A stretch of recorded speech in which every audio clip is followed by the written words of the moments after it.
We have looked at the first book of the Bible, Genesis. We looked at 2 of its 10 Toledoths. The first Toledoth about the story of Adam and Eve, and we also looked at the Toledoth, the central story of Abraham. In brief, the end of that book will be that God does bless Abraham and his descendants, forms them into the nation of Israel. And through a story that we don't have time to recall here, the long and short of it is that Abraham's family will end up in Egypt. They end up in Egypt because there's a great famine in Canaan, and Egypt has stored up grain. Abraham's family is given favoritism there because one of his descendants had ended up being in the house of Pharaoh. And so he gave favor to even a foreign family from the land of Canaan to live in Egypt. In return for their livelihood, they were forced into labor, and they will be in labor for 400 years. Remember, 40, the number of testing, times 10, the completion of things. 40 times 10, 400 years in slavery. That's how the book of Genesis will sort of end. God had made a great promise to this nation, this seed of Abraham, but yet they're enslaved in a foreign country. So what will be the road back? That's the second book of the Bible, Exodus. And if you know that, then its title makes perfect sense. Literally, X is always a prefix that means out. Just think of it, exit, you're going out of a building. And odus, road. Think of your odometer on your car. It measures how much road you've covered. Ex odus, Exodus, the road out. What will be the way home for Israel from their 400 years enslavement in Egypt back to the land of Canaan, to the region of Mount Moriah? The book of Exodus begins then by introducing us to a very wicked Pharaoh. Pharaoh is the king of Egypt, and we know he's personified as an evil one because the writer tells us that the Pharaoh was dealing shrewdly with the people.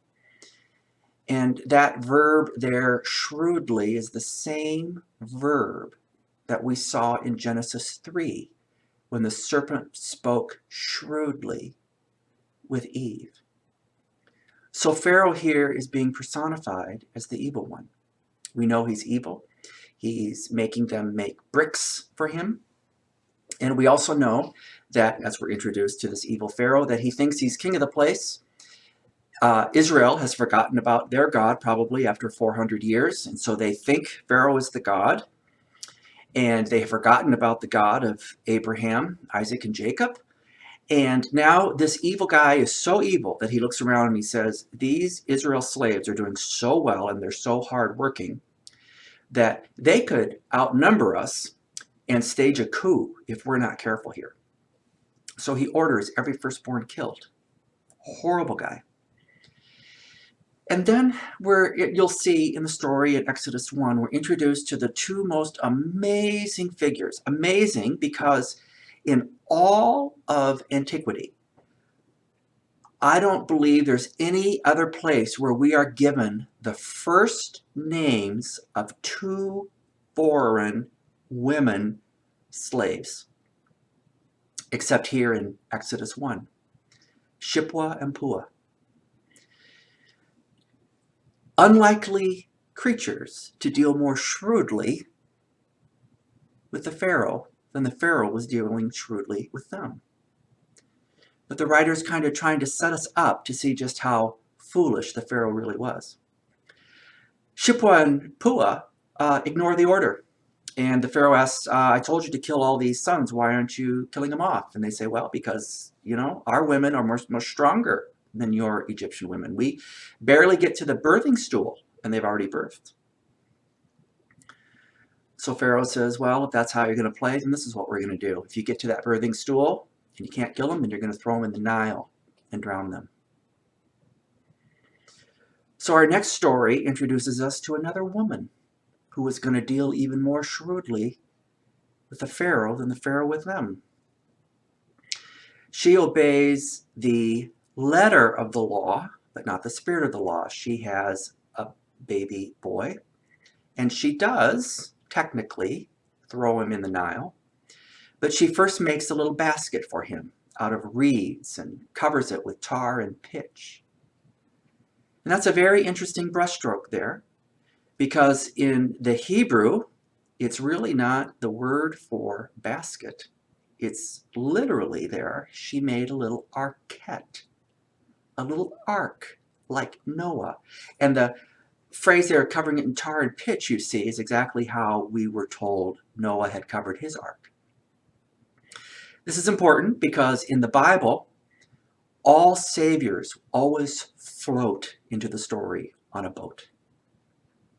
Noah and his ark, this character that I'll introduce you to in just a second, and of course, don't miss that Jesus preached his first sermon from a boat. In the Bible, the boat is always an image of salvation, something that saves you from the death of the waters. In fact, in Latin, the name for boat is nave, as in our navy. And in a Christian church, the place where the people worship is called a nave, literally a boat, because good news always comes from a boat. And in a Christian church, you hear the good news then from a nave, a boat. In fact, sometimes, next time you're in a Christian church worshiping, look up at the ceiling. And I bet you 9 out of 10 times the architecture will look like you're looking at an inverted boat. That's intentional. So this woman, back to Exodus 1, puts her little baby in an arket, pushes him down the Nile. She must have been absolutely devastated. Little did she know that just down the Nile, the tide washes this little arket up in a sea of reeds, cattails, right where the Pharaoh's daughter is taking her morning bath. She hears this little boy in a basket, and she scoops down to lift him up out of the water. But in her Egyptian language, she said that she moshished, to swooped him up out of the water. And so she calls him Moses. He's taken to the Pharaoh's palace. The Pharaoh has so many wives. He always wants more grandsons. The daughter says, my dad will never know that this wasn't mine biologically. I'll just tell him that here's a new grandson. He'll be so proud of me. All is going well till somebody else says to her, well, great plan, but you know that babies have to be fed and watered at least twice a day, sometimes 3. And you're not a wet nurse. Who are you going to get to feed this thing? And they say, the princess says, oh, that's a good idea. So her lady said, well, how about this? Why don't you go down to that Hebrew slave camp and see if there's a wet nurse? So they go down to the Hebrew slave camp and they say, anybody here happen to be nursing? Guess who volunteers? Moses' mother. She said, yeah, I'll go feed that baby in the palace. She must have been ecstatic. And now at the end of the day, Moses is in the palace, reunited with his mother, and she's getting paid to take care of him by the Pharaoh. Who's dealing more shrewdly than who? See the wonderful humor of the writer here. But we're not done. And this explains how Moses then is raised. It's a classic pauper and prince story, right? He is really a son of a slave, but being raised as a prince. It all goes well till he's middle-aged and he sees that one of the Egyptian soldiers has murdered one of his people. He loses it, becomes unhinged, kills that soldier, buries him in the sand. The next day, same thing happens. The soldier sees him coming for him and says, what are you going to do? Kill me like you killed the guy yesterday? And so Moses knows that his cover is blown. And he flees through the desert to Midian, where he stays in hiding as a shepherd for 40 years. Another period, you see, of testing. He meets his wife there. He has a son. One day now, I'm in Exodus 3. He's been feeding his sheep back and forth the same trail every day, in to get water, back to feed, back to sleep, out to get water. And inexplicably, one day, a voice calls to him from a bush that he's passed 1,000 times. And this voice says to take off his sandals, his sabbats, where he's standing is holy ground. And he says, Moses, I want you to go back to Egypt to let my people go. I'm going to bring them back to Canaan on the road out. And Abraham says, you've got the wrong guy. Comes up with a bunch of excuses. He says, look, I'm a wanted man. I go back there, I'm gone. There's a bounty out on me. And God says there what I call the 5 greatest words of the Old Testament. I will be with you. We'll see those 5 words everywhere. He says, well, you know, if I'm going to go to the Oval Office, in effect, and ask the President of the United States to give me 4 million of its citizens that are its workforce, I can't give that kind of speech. I'm not eloquent. And God says, to that excuse, well, fine. Take Aaron, your brother. Then Moses says, well, okay, even if I go to the president, ask him for 4 million, which happens to be his entire workforce, he's going to laugh me out of the Oval Office and say, who do you think you are? Who sent you to me? And Moses asked God, so what is your name? Which was quite a bold move. Because up to now, people, one time in Genesis, somebody tried to ask God his name. That was Jacob when he wrestled with God at the river Jabbok. And God said, you don't ask and know my name, because, you see, in those times they believed that to know a God's name then gave you control over them. You could incant them. God said, you don't control me. I control you, Jacob. And your new name, by the way, is Israel, he who wrestles with God. But here Moses dares ask God his name for a second time in the canon, and this time God answers. The answer God gives is called the Tetragrammaton. Tetra, 4, grammaton, characters. There's only 4 characters into it, and the whole name remains a mystery to this day. The best we can translate it is, I am who I am. It's a promise. Out of excuses, Moses goes back to Egypt. We're told the Pharaoh's not going to change his heart. He's not going to let his people go. Nevertheless, there's a series of 10 plagues that happen. Probably not so much to convince the Pharaoh. We already know he's not going to change his mind. It was a testimony to the Israelites, who after 400 years may have forgotten just the powerful promise of God. The whole life of Egypt subsisted around the Nile River, the only water source in the desert. So the first plague attacks the Nile, turns it to blood. We don't have time to go through the next 8, but then we get to the 10th plague. And God says, here's what you're going to do. You're going to sacrifice a lamb, put its blood, you're going to swab its blood on the wood of your doorposts. Because tonight the angel of death is going to fly through this country. Everybody who has swabbed blood on wood, the angel of death will pass over that place. Those that ignore this commandment, their firstborn son will be killed. Pharaoh thinks this is another joke, doesn't do it. But sure enough, the Israelites listen. The angel of death comes that night. It passes over all of those who have swabbed blood on wood. Pharaoh had ignored it. His firstborn son is dead. He finally says, great, I've had it. Get out of here. He says to Moses, just get your people out of here. So Moses goes back to the camp and says, we got to go. The women says, we can't go. We don't have any bread. They made bread at night, let it rise while they slept, and then they baked it in the morning so they'd have fresh bread. Women said, our bread hasn't baked. It's unleavened. Moses said, I don't care. Just take it. Get out. We got to get out of here. So here the people go. Probably about 4 million of them.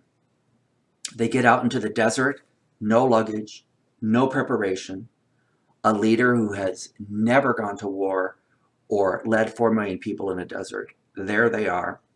Just when they get out and it couldn't get any worse, and they get to the coast of the Sea of Reeds, or the Red Sea, and they can't cross. No way these people can swim. Just when they're stuck, now they hear on the horizon the thunder of chariots and horse hooves, and they see the dust on the horizon because Pharaoh has changed his mind. I think this is where the English phrase "between the devil and the deep blue sea" originated. The people cried out, in effect, how do we want to die? By drowning or by Pharaoh's sword? Moses calls out to God and says, God, this was your idea. What am I supposed to do? And God says, well, I don't know. What do you got in your hand? And Moses says, nothing, just a staff. And God said, well, try using it. And he taps the water. The water divides. Israel goes through the Dead Sea, the Sea of Reeds. Pharaoh sees this. He tries to go through. On the other side, Moses taps the edge of the coast again with his staff, drowns all of Pharaoh and his horses. See the parallel? The story began with a directive for Pharaoh to drown the Israelites. The story ends with the Israelites drowning Pharaoh. The beginning of the story, remember the Sea of Reeds, the cattails? And here at the end of the story, the Red Sea, the Reed Sea. Beautiful storytelling, exquisite structure. I hope you'll see that as you read it. It's just astonishing. And then just as the world had been deconstructed, the 10 plagues in those 10 steps, now with Israel on the other side of the sea, on their way back to Canaan, the road out, the Exodus, God reconstructs the world in 10 steps. And they're given the 10 commandments. Another perfect, balanced part to the story. That's the second book of the Bible. Just as a brief introduction, you'll read in your assignment sheet that you are to read some of this for yourself, and I hope it comes alive in a new way. Look for the powerful Pharaoh, who is supposed to be so powerful and shrewd. Look at God deal even more shrewdly and more powerfully with him, almost makes him into a fool. Because God will not forget the promise that he's made to Abraham. So today we've learned the name Exodus, the road out. It's the second book of the Bible.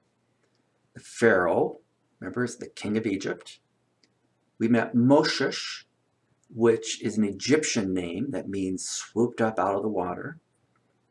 We learned that saviors in the Bible tend to always arrive in a boat.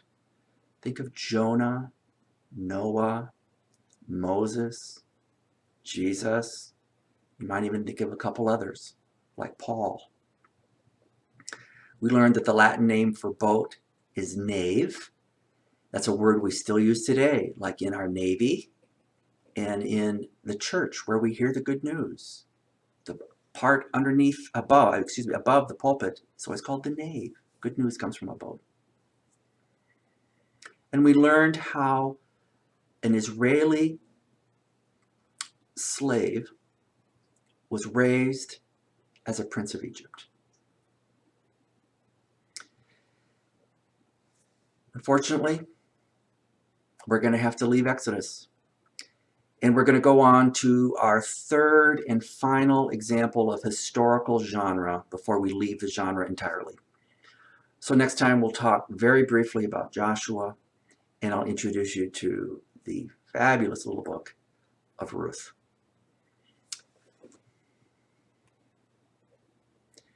And remember the 5 greatest words of the Old Testament. I will be with you.